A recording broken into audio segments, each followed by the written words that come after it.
Hello बच्चा party. Welcome to divine word of education. और मैं तनुजा दीक्षित, आपकी एडुकेटर फॉर क्लास 11 इंग्लिश। तो आज जो हम आपके सामने लेकर आए हैं वो है हमारी pome a photograph. 11th graders, हमारा जो एनसीईआरटी है ना, वो हमारे अंदर मदरहुड जगाना चाह रहा है, क्योंकि आप देख रहे हैं हमारे करिकुलम को। एनसीईआरटी के करिकुलम में फर्स्ट हमारा जो चैप्टर था वो था a portrait of a lady that was dedicated to grandmother. Second जो हमारी पोएम लेके आ रहे हैं वो हम है फोटोग्राफ। इट मीन्स आपके अंदर एक इमोशनल फीलिंग्स एनसीईआरटी वाले जागृत करना चाह रहे हैं कि भाई जाग जाओ, मातृत्व की भावना जागृत कर लो अपने अंदर। Okay fine, so let's start with a poem a photograph written by Shirley Tolson. The poet of this poem is photograph, and the poetess is Shirley Tolson. इस पोएम के जरिए हमारी जो पोएटेस है उन्होंने इमोशंस अपने बताए हैं कि एक इंसान जो है उसकी लाइफ में इमोशंस कितने मैटर करते हैं। During the over a period of time her emotions के गो थ्रू होता है एक इंसान, हर इमोशंस उसकी लाइफ में आता है। तो इस पोएम में उन्होंने अपनी, अभी हम देखेंगे कि first para is related to her mother childhood. ये जो पोएम है व्हाट इज फोटोग्राफ, स्टार्टिंग चलिए यहाँ से शुरू करते हैं। फोटोग्राफ क्या होता है? कोई भी मोमेंट जो हम कैप्चर करते हैं अपनी लाइफ में for a long period of time, फिर बाद में जाके हम उसे इमेजिन करते हैं कि वो मोमेंट हमने जिया, तो उसको कैप्चर करके रखते हैं एक फोटो में और उसको एज अ मेमोरी हम मेमोराइज करते हैं, दैट इज फोटोग्राफ। वो इस पोएम के थ्रू पोएटिस हमें बताना चाह रही है अपनी मदर के बारे में कि उनके क्या क्या इमोशंस थे उस वक्त जिस वक्त उनकी चाइल्डहुड थी।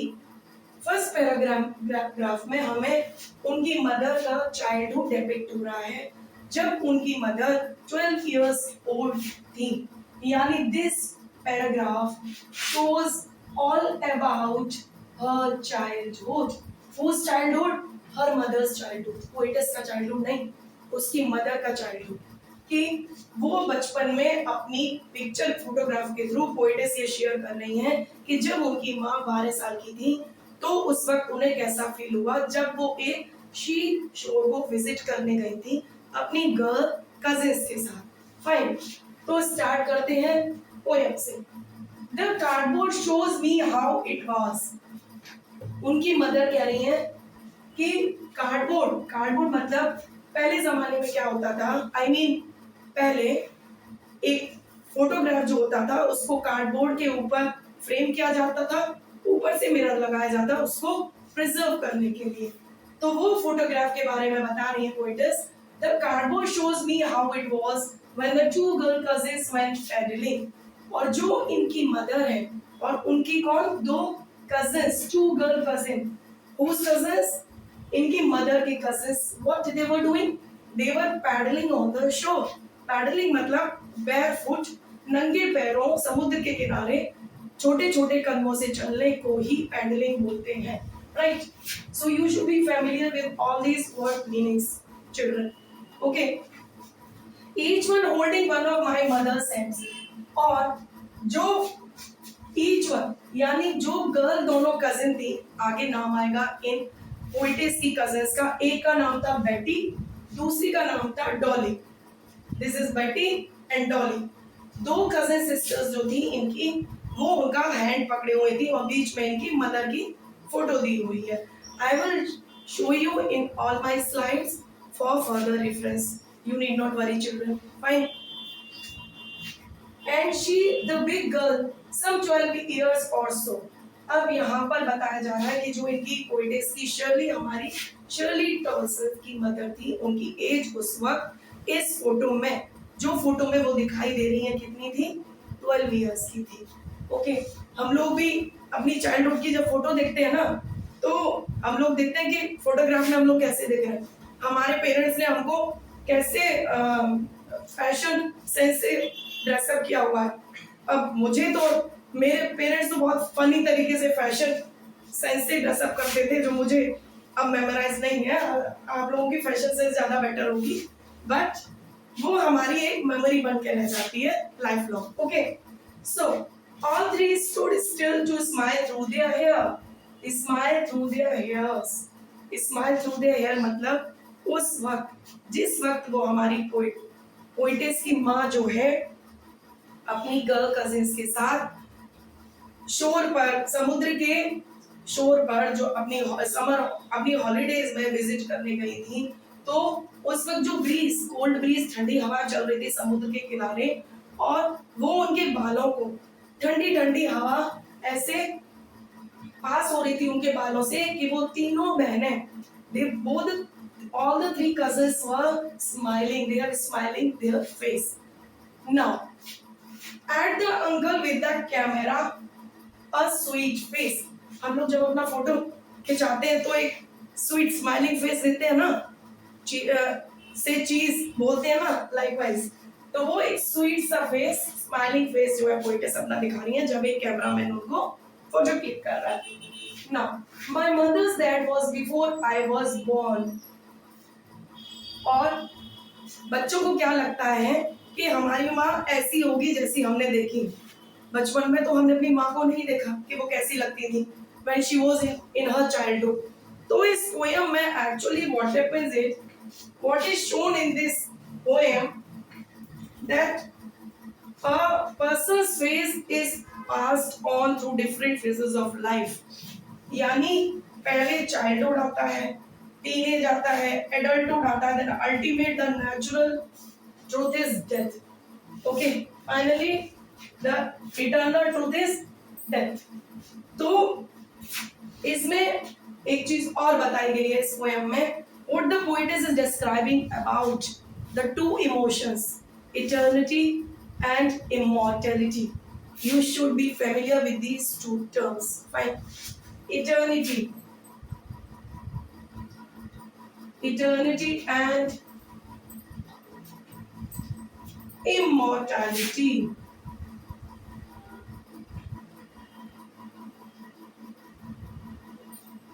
Immortality ये किसके लिए शो किया गया? नेचर के लिए। ओके, यानी आगे इस पोएम में आएगा डिस्क्रिप्शन कि जो हमारा नेचर है वो तो सालों साल ऐसा ही रहेगा, लेकिन जो इंसान है वो तो हमारा नेचर है वो इटर्नल है, इमॉर्टल है, हमेशा ऐसे ही रहने वाला।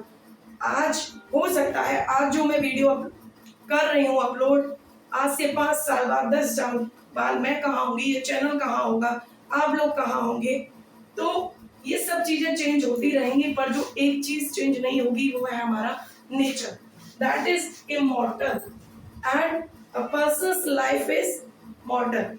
यानी ये जो इंसान की डेथ है वो एक यूनिवर्सल ट्रूथ है, और हम लोग आज एक फोटोग्राफ के थ्रू अपनी मेमोरी रिकलेक्ट करके रखते हैं और मेमोराइज करके रखते हैं। उनको देख देख के हम वो पल याद करते हैं कि हम कैसे दिखते थे जब हम छोटे थे, या इस पोएम के थ्रू पोएटेस ने बताया है कि जब उनकी माँ 12 इयर्स की थी उस वक्त वो कैसी दिखती थी। नाउ मूविंग अहेड, सम 20-30 इयर्स लेटर, अब जिस वक्त ये पोएटेस बता रही हैं अपनी माँ के बारे में कि मेरी माँ जब मुझे ये फोटोग्राफ दिखाती थी उस वक्त उनकी उम्र 30 to 40 इयर्स ज्यादा थी उस वक्त से जिस वक्त उनकी फोटो ली गई थी। Fine, now and she would laugh at the snapshot. What is the meaning of snapshot? Photograph. Okay, और वो उनकी माँ पोएटेस की शर्ली टॉलसन की जो माँ थी वो इसको देख देख कर, इस फोटोग्राफ को देखकर हंसती थी कि सी बेटी, देखो बेटी को, and Dolly, she would say, and look how they dressed us, who are they, और वो कहती थी कि देखिए कैसे ड्रेसअप किया गया है हमको, हमारे, दे कौन है? Parents. Here they is who? Parents. उनके पेरेंट्स ने, हमारे पेरेंट्स भी तो बहुत फनी तरीके से ड्रेसअप कर देते थे ना हमको बचपन में। आपको तो आज की जनरेशन तो फैशन सेंस बहुत स्मार्ट है। हम लोग के टाइम में हमारे लोगों की मम्मियां बहुत फनी तरीके से ड्रेसिंग कर देती थी, याद भी नहीं हम लोगों को। Now dressed for the beach, beach पर जब ये लोग घूमने गए तो इनके पेरेंट्स ने इनको कितने फनी कैसे तरीके से ड्रेसअप किया था, वो ये शर्ली टॉल्सन बता रही हैं कि इनकी माँ ऐसे बताती थी। The C holiday was her past, और ये जो शर्ली टॉल्सन की मम्मी सी हॉलीडे पर गई थी अपनी गर्ल कजिन्स के साथ, वो उनका पास्ट था, वो उनका पास्ट था, उनके बारे में बता रही थी। लेकिन हमारी पोएटिस का पास्ट क्या है? वॉज हर लाफ्टर, यानी उनकी मम्मी की हंसी, क्योंकि उनकी मम्मी अब इस दुनिया में नहीं है, तो वो उनकी लाफ्टर याद करके उनको याद कर रही है। माइंड इन हर लाफ्टर, मेरी मेमोरी किस में थी? उनकी हंसी में। बोथ राय, राय मतलब ironic, okay, this is ironic, यानी ये मेरे लिए बहुत डिफिकल्ट सिचुएशन थी, बहुत आयरॉनिक। माँ अपने बचपन के बारे में सोच रही है कि वो कितना अच्छा, हम लोग बहुत टेंशन फ्री होते हैं ना, केयर फ्री होते हैं जब हमारे ऊपर पेरेंट्स होते हैं, कोई टेंशन नहीं होती, चिल होते हैं, नो रिस्पॉन्सिबिलिटीज नथिंग। तो वो जो उनकी माँ अपने बचपन की याद कर रही है कि हम लोग कितने चिल थे, कूल थे, एंजॉय करते थे लाइफ, कोई रिस्पॉन्सिबिलिटीज नहीं, केयर फ्री, एंजॉइंग लाइवलीहुड। और यहाँ पर एक डिफिकल्ट सिचुएशन आ रही है कि वो अपने बचपन के बारे में सोच रही है, और जो पोएटेस है वो उनकी हंसी के बारे में सोच रही है उस वक्त, जिस वक्त उनकी माँ इस फोटो को देख के हंस रही थी। With the labored ease, what is mean labored? Labored means difficult.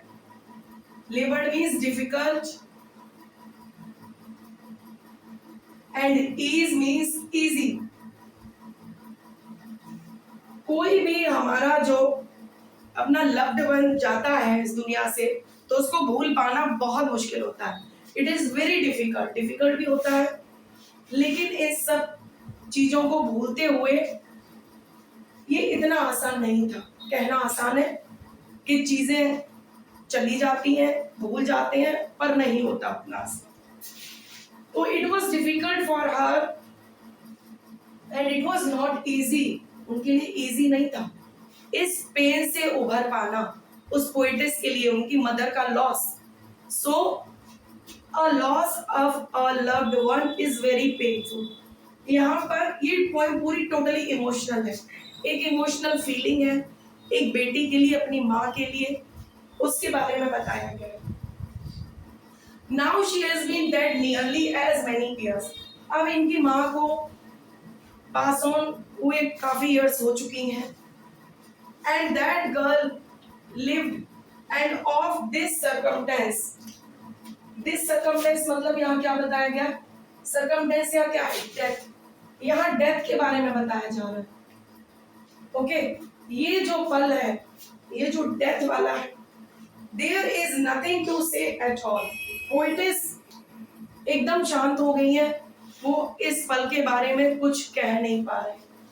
और इट्स साइलेंस, साइलेंस मतलब वो साइलेंस इतनी साइलेंस है कि वो शांति एकदम शांत हो गई।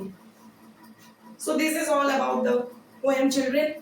Now I would like to explain the literary devices which are used in the poem, means the literary terms जो हमारी इस पोएम में पोएट एक्सप्लेन की गई है वो मैं आपको समझा देती हूँ। So starting with the alliteration, this is our first poetic device. Repetition, alliteration क्या होता है?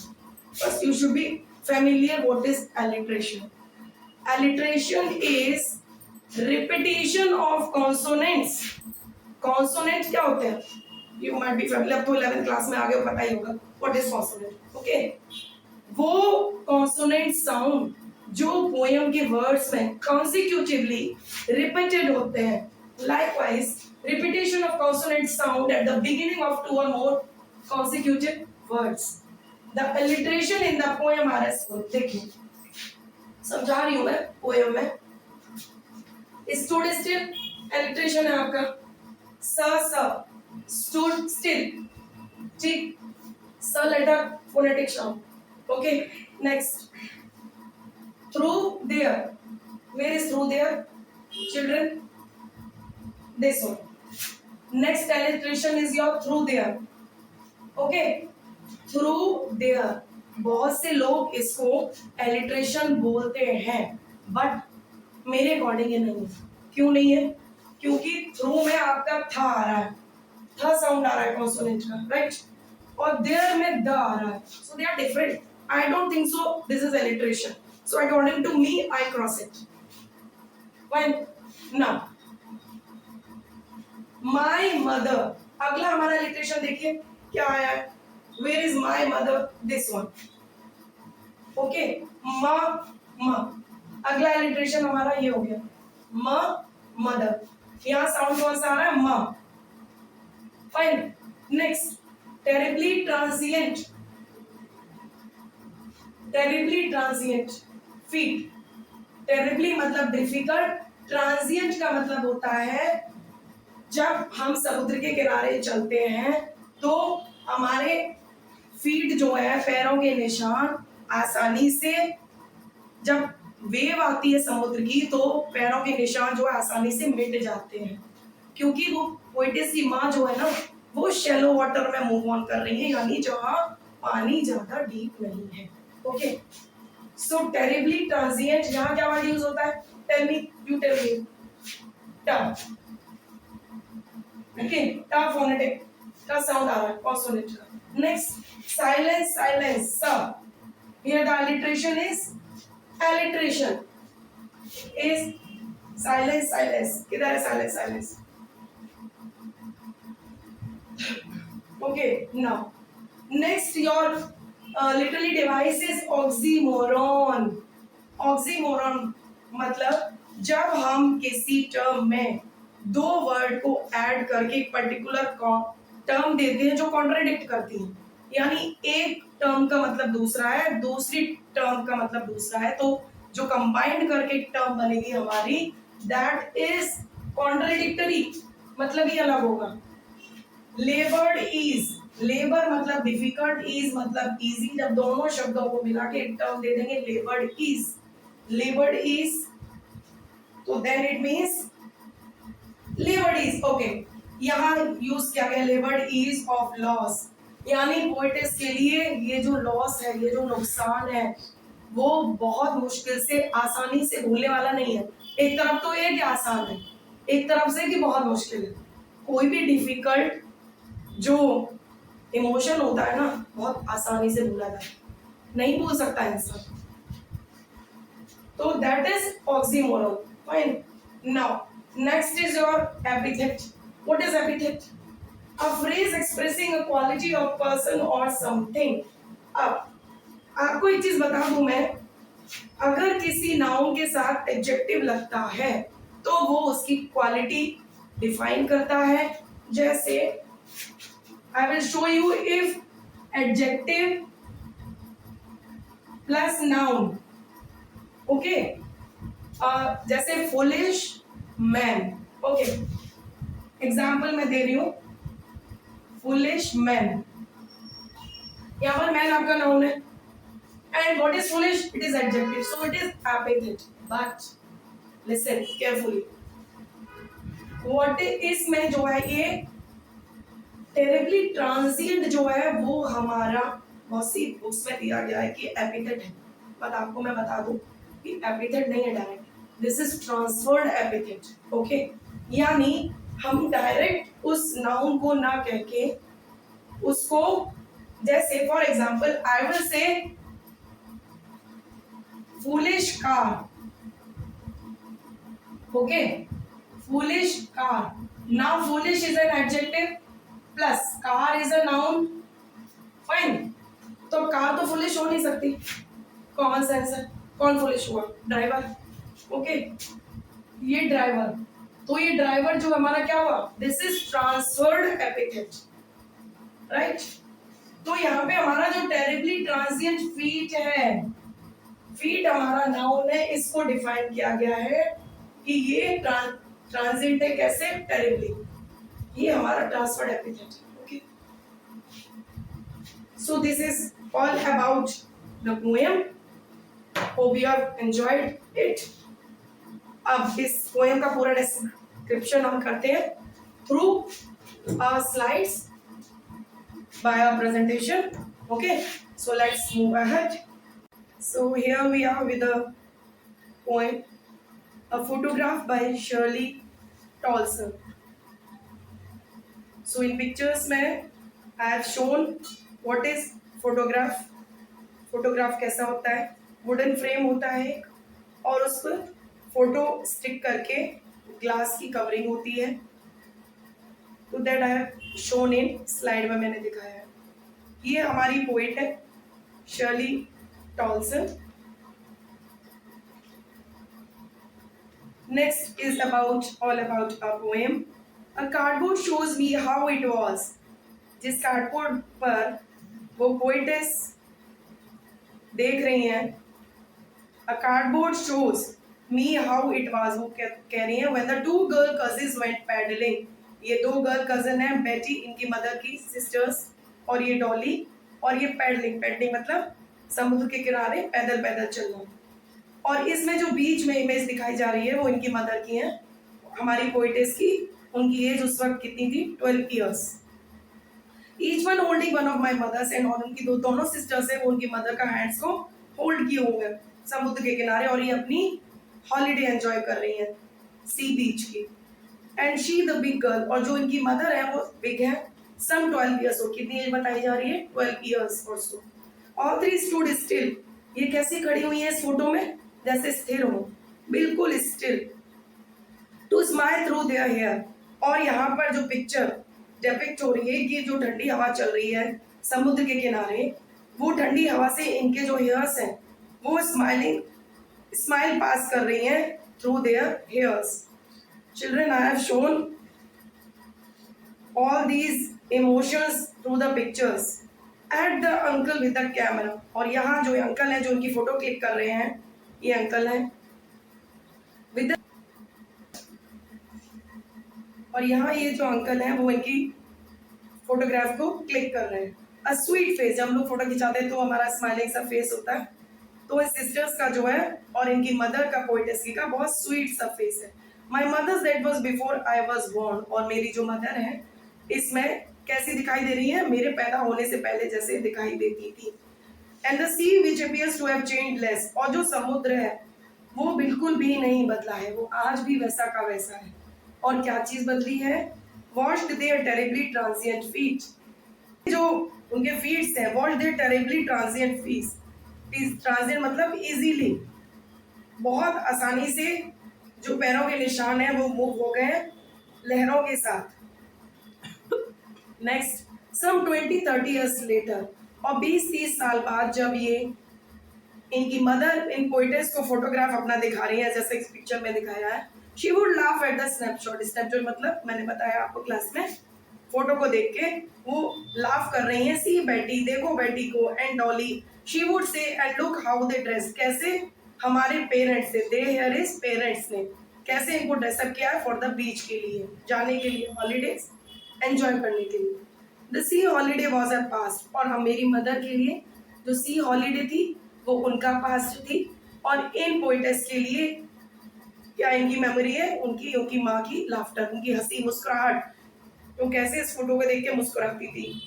बोथ राय, राय मतलब ironical, ironic situation, difficult situation, with the laboured ease, laboured ease मतलब बहुत डिफिकल्ट था, बहुत आसान नहीं था ये लॉस, मेरी माँ का जाना बहुत आसान नहीं था इस लॉस को बर्दाश्त करना।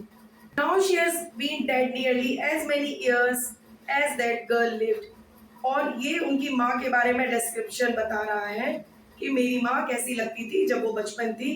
एंड ऑफ दिस सर्कमटेंसेस, सर्कमटेंस यहाँ पर किसको डिनोट कर रहा है, डेथ के मोमेंट को। देयर इज नथिंग टू से एट ऑल, ये अब इस कुछ मोमेंट को देख के कुछ कहने लायक नहीं बची। एंड इट्स साइलेंस, साइलेंस, और ये एक साइलेंस क्रिएट कर रहा है पोइटेस के अंदर। बहुत पेनफुल इमोशन है यहाँ पोइटेस का जो शो किया गया है। Okay, so thank you so much for enjoying this whole poem. So well, So once again, thank you for the Divine Word of Education. So do like, share and subscribe our channel. And also one more thing I want to tell you, students, comment box आप लोगों के लिए open है। आप लोग comment करिए, like करिए, क्योंकि आपका लाइक ही हमको आपके लिए नॉलेजेबल वीडियोस आगे फर्दर लेके आने के लिए मोटिवेट करेगा। तो इसलिए कमेंट सेक्शन में कमेंट करिए ताकि हमको फीडबैक मिले कि क्या क्या और अच्छे आपको अपकमिंग वीडियोस में नॉलेजेबल वीडियोस देखने को मिले। Okay, so do like, share and subscribe our channel. Thank you.